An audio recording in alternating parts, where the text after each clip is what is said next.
This audio production was made in collaboration with Audible Anarchist. Chapter 19: Political Unity and the Evolution of Culture. Before we go further into the relation of the national state to the general course of culture, it is necessary to define as sharply as possible the concept of culture, so as to avoid confusion. The word culture, the general use of which is a rather recent matter, embodies no very clearly defined idea, as one would infer from the multiplicity of its applications. Thus, one speaks of a culture of the soil, of physical, spiritual, and mental culture, of the culture of a race or a nation, of a man of culture, and other like matters. And in each instance the word means something different. It is not very long since we gave to the concept of culture an almost purely ethical meaning. One spoke of the morality of peoples as we today speak of their cultures. In fact, up to the end of the 18th century and later, men employed the concept humanity, which is a purely moral concept, in the same sense in which we today use the word culture, and one cannot say that such application was less appropriate or less clear. Montesquieu, Voltaire, Lessing, Herder, and many others thought of culture only as a moral concept. Herder, in his Ideas for a Philosophy of the History of Mankind, had laid down the principle that the culture of a people is higher in proportion as it expresses the spirit of humanity. Besides, even today, ethical feeling is for many the essential content of all culture. Thus, Vera Strasser declares, in a much-noticed work, that the progress of culture consists in this, that every individual shall suppress the bestial and develop the spiritual, which by the contrast selected reveals clearly that the spiritual is thought of as primarily a moral concept. Kant also saw in morality the essential characteristic of a culture, proceeding from the standpoint that man is a being in whom the inclination toward seclusion is matched with the impulse toward sociability. He thought he saw in conflict of these two attitudes the great instrument of culture, and the real source of ethical feeling in man. By it, man was first enabled to overcome his natural crudity and to ascend the steps of culture, which, according to Kant's own utterance, comprises the social worth of man. Culture seemed to him the final purpose of nature, which in man attained to consciousness of itself. According to Kant's view, culture carries in itself many obstacles which seem to hinder the free growth of humanity, but which really serve this final purpose. Holding this opinion, he thought he saw in every form of expression of culture a finger-post that pointed to the great goal toward which humanity strives. Later attempts were made to differentiate culture and civilization. Civilization was to mean merely the subjugation of external nature by man, while culture was to be viewed as intellectualizing and spiritual refinement of physical existence. Based on this, definite divisions were made of the phenomena of social life and conceived art, literature, music, religion, philosophy, and science as separate spheres of culture, while technical skill, industrial life, and political organization were gathered under the heading of civilization, since its practical application constantly influenced and transformed the material life of man. Each of these attempts has its peculiar advantages, each also its inadequacies.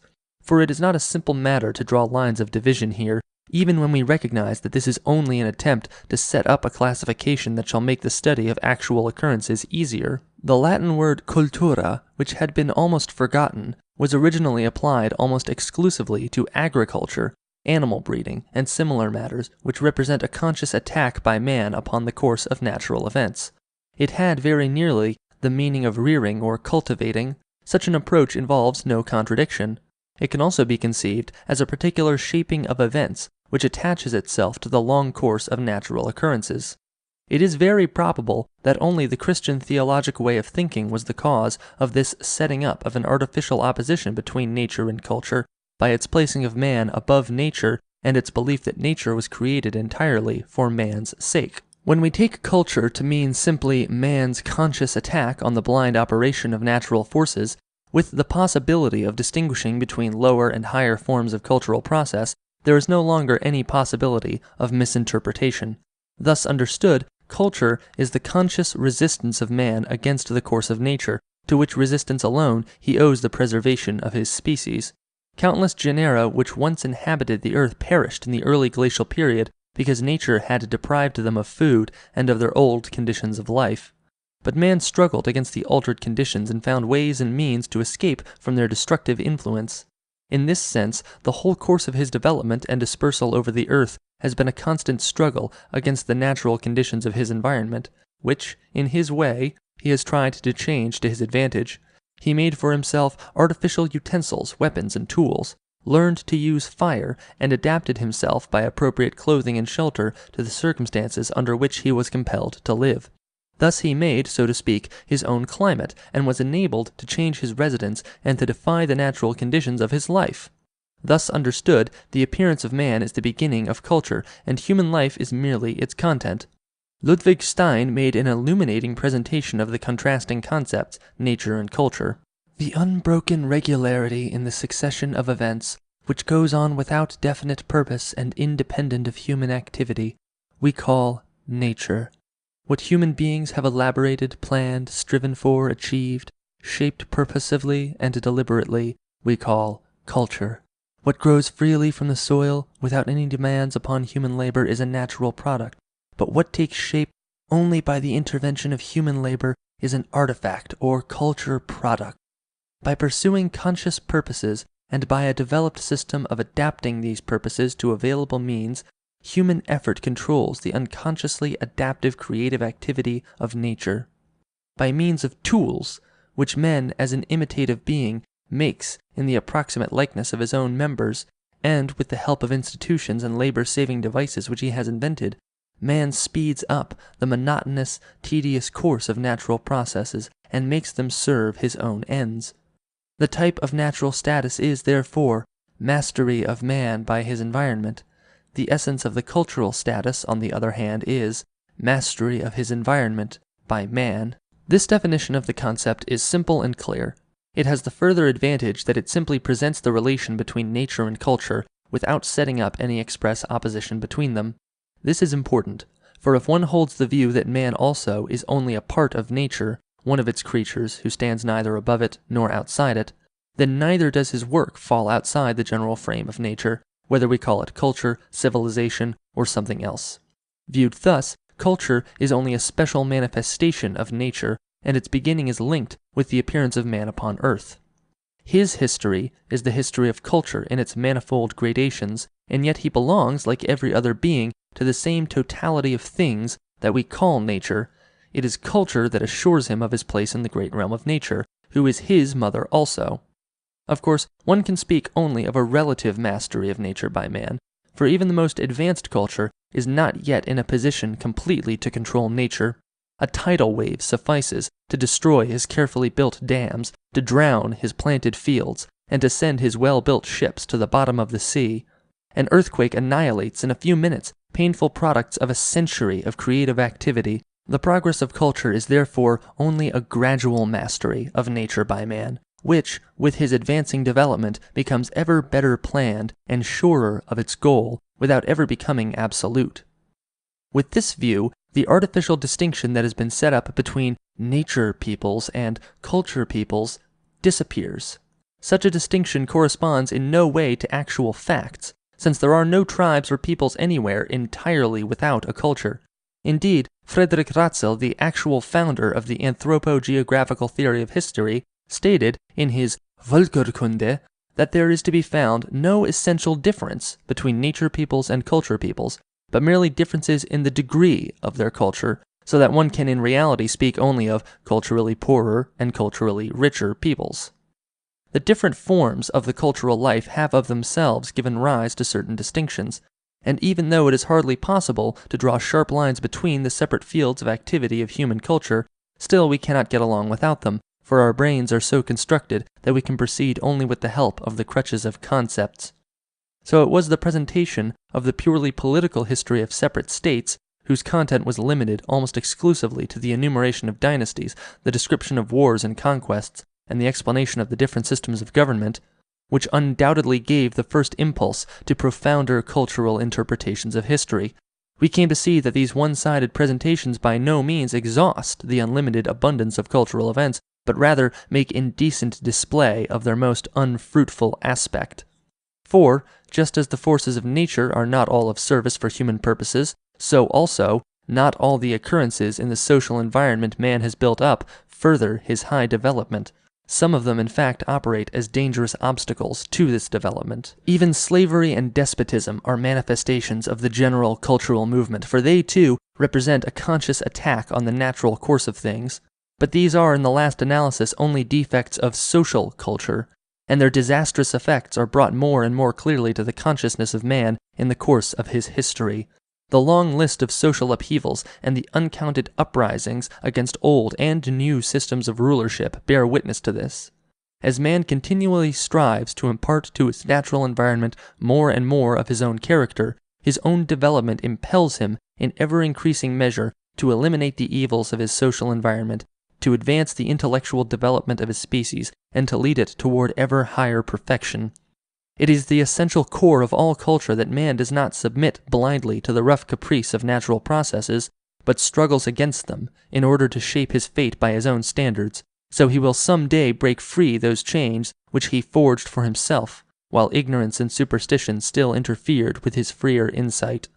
The farther his mind forces its way along the winding road of his social evolution, the broader become the purposes he holds before him, the more consciously and insistently will he try to influence the course of this evolution, and to make all social occurrences serve the higher ends of culture. Thus we advance, urged by an inner longing and spurred on by the influence of the social institutions under which we live, toward a social culture which will no longer know any form of exploitation or slavery. And this coming culture will work the more beneficently, the more clearly its representatives recognize in the personal freedom of the individual and the union of all in the solidaric bonds of a sense of social justice, the mainspring of their social activity. Freedom not in the abstract sense of social activity, freedom not in the abstract sense of Hegel, but conceived as a practical possibility which guarantees to every member of society that he may develop to the fullest all those powers, talents, and capacities with which nature has endowed him, without hindrance by authoritative compulsion and the inevitable effects of an ideology of brute force. Freedom of the person on the basis of economic and social justice. Only by this is man offered the possibility of bringing to full power that consciousness of his personal responsibility, which is the firm foundation of each and every freedom, and of developing the vital sense of his unity with his own kind to a stage where the wishes and desires of the individual spring from the depths of his social feeling.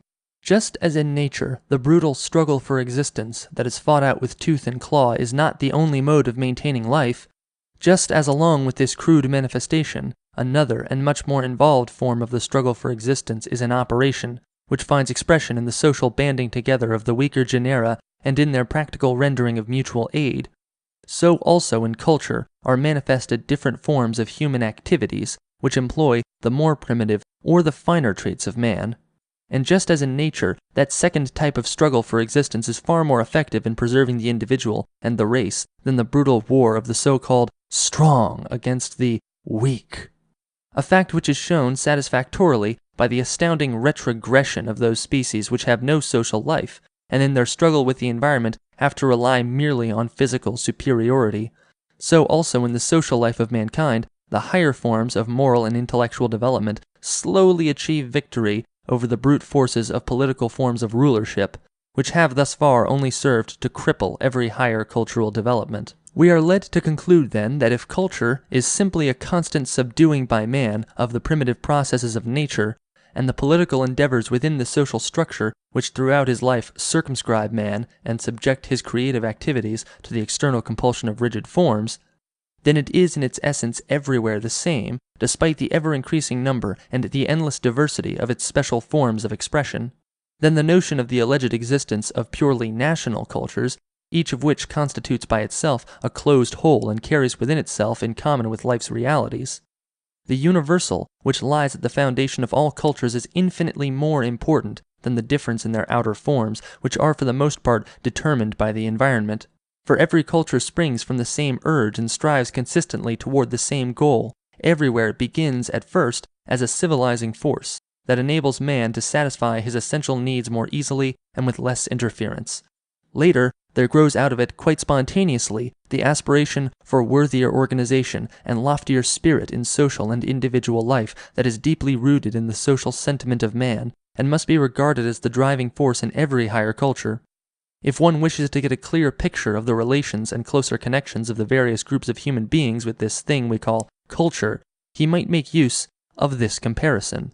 Over the broad surface of the ocean, the sun unceasingly draws up watery vapors to the skies.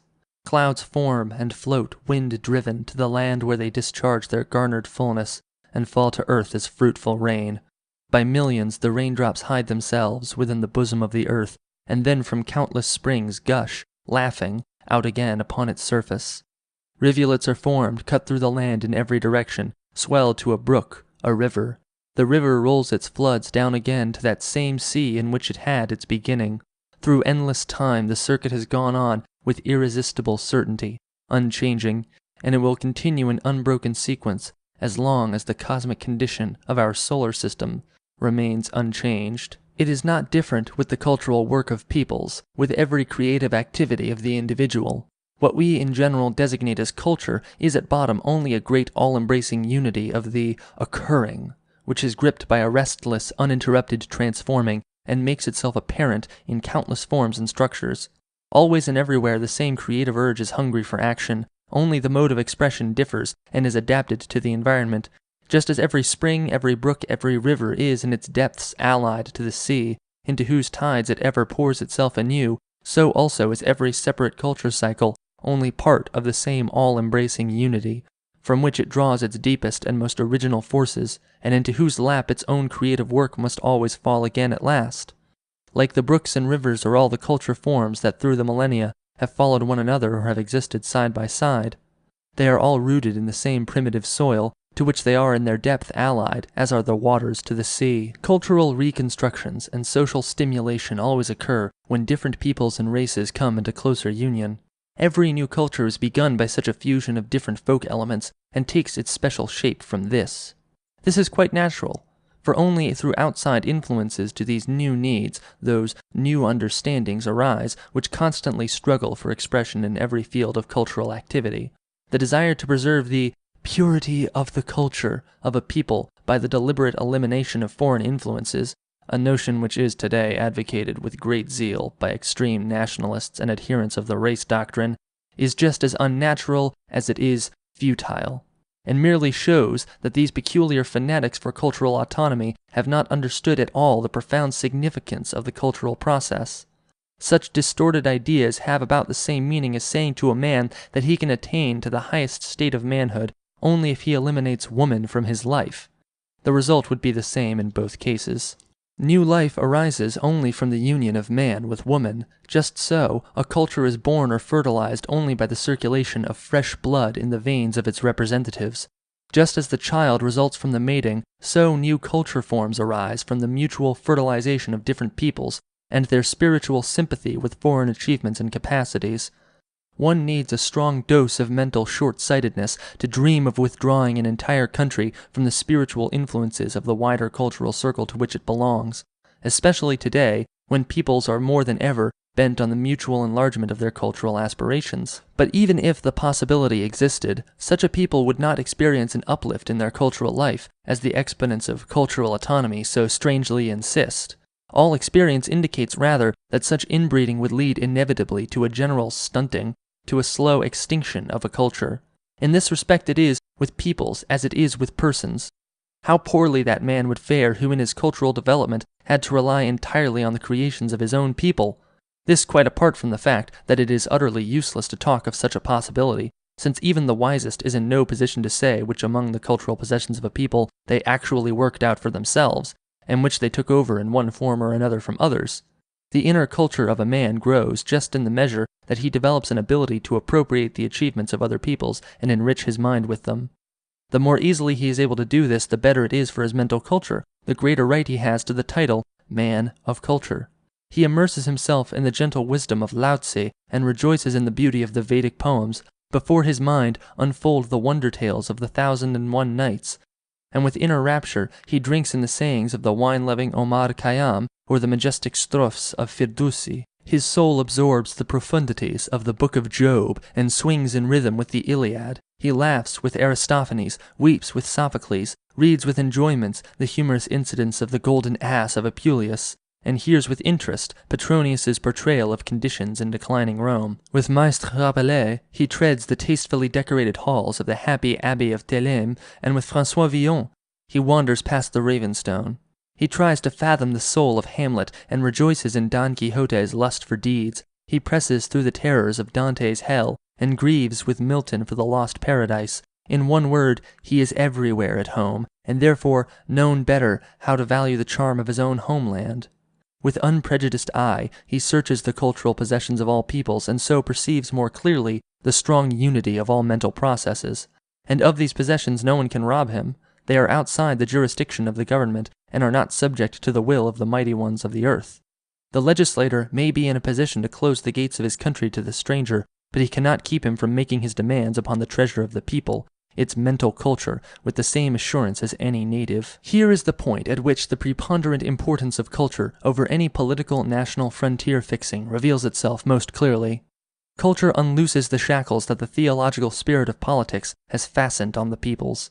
In this sense, it is in its deepest essence revolutionary. We indulge in profound reflections about the evanescence of all existence, and demonstrate that all the great kingdoms which have played a world-commanding role in history were irrevocably doomed to downfall as soon as they had attained the highest peak of their culture. A number of well-known historians have even maintained that we have to do here with the inevitable operation of a definite law to which all historic process is subject. But really, the fact that the decline or downfall of a kingdom is not in any way equivalent to the decline of a culture should indicate to us where the actual causes of the downfall are to be sought. A political rulership can go down without leaving a trace behind of its former existence. With a culture it is quite otherwise. It can, as it were, wither in a country where it has been disturbed in its natural growth. In this event, it looks for new possibilities of development outside its old circle of operation, gradually enters upon new fields and fertilizes their germs which were in a sense waiting for fertilization. Thus there arise new forms of the cultural process, which doubtless differ from the old but nevertheless carry in them its creative forces. Macedonian and Roman conquerors could put an end to the political independence of the tiny Greek city republics. They could not prevent the transplanting of Greek culture deep in Inner Asia, its growth to new bloom in Egypt, nor its intellectual vitalizing of Rome herself. This is the reason why peoples of less developed culture could never actually bring under subjection peoples of higher cultural status, even when they far excelled them in military strength. It is possible to completely subjugate only very small populations, which because of their numerical weakness could be easily ground down. So, to subdue any larger people, which has been welded together in the course or many centuries by a common culture, is unthinkable. The Mongols could easily deal with the Chinese militarily. They were even in a position to set up a man of their tribe as a despot of the Celestial Kingdom. But they had not the slightest influence on the inner structure of the social and cultural life of the Chinese peoples, whose distinctive customs were hardly disturbed by the invasion. On the other hand, the primitive culture of the Mongols could not hold out against the much older and immeasurably finer culture of the Chinese, and was in fact so completely absorbed by it that it left not a trace behind. 200 years sufficed to transform the Mongolian invaders into Chinese. The high culture of the conquered proved itself stronger and more effective than the brutal military power of the conquerors. And how often was the Apennine Peninsula, the present Italy, overrun or quite inundated by foreign tribes?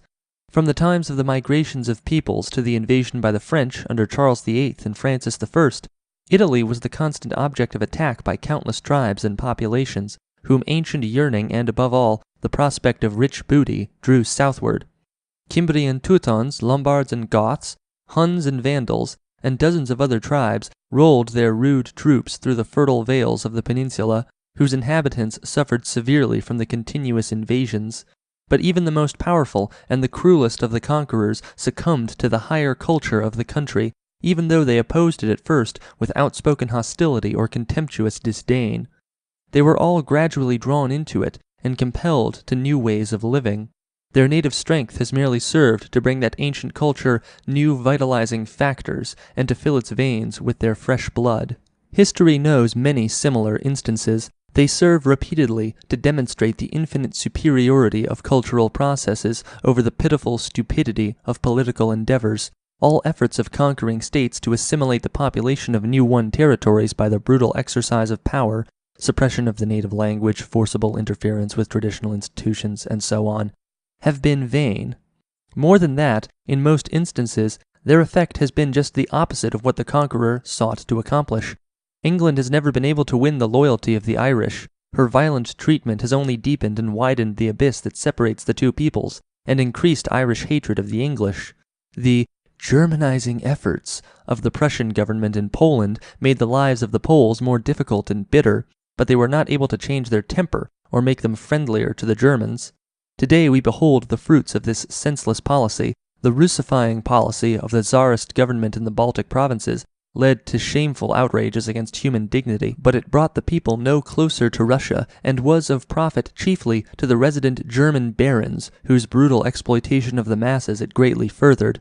The supporters of imperial policy in Germany might persuade themselves that they could win the affection of the Alsatians for Germanism by their dictatorial decrees. But, although the people were German both in language and customs, Germany failed to achieve that end.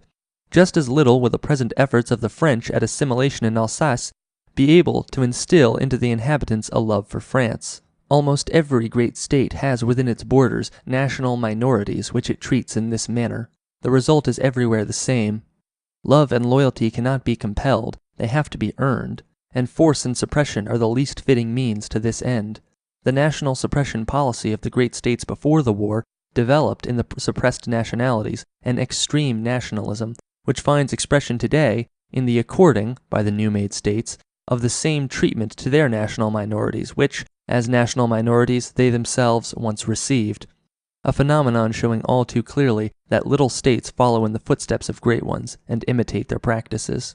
We can just as little convert a people by force to alien morals, customs, and modes of thought, as we can force a man into the frame of an alien individuality. A fusion of different tribes and racial elements is possible only in the realm of culture, because here no external compulsion arises, only an inner need, to meet which every member makes its special contribution. Culture rests neither on brute force nor on blind faith in authority. Its effectiveness is based on the free acceptance of all that has resulted from collaborative efforts for spiritual and material welfare. The decisive matter here is the natural need, not the blind edict from above. For this reason, in all the great epochs, culture has marched hand in hand with the voluntary union and fusion of different human groups. In fact, these two factors are mutually necessary. Only voluntary determination, which in most cases arises quite unconsciously, is able to unite men of different descent in their cultural efforts, and in this way to produce new forms of culture. Here, the situation is the same as it is with the individual. When I take up the work of a strange author who reveals new things to me and arouses my mind, no one compels me to read the book or to appropriate its ideas. It is merely the mental influence that affects me, and that will perhaps later be erased by influences of another kind.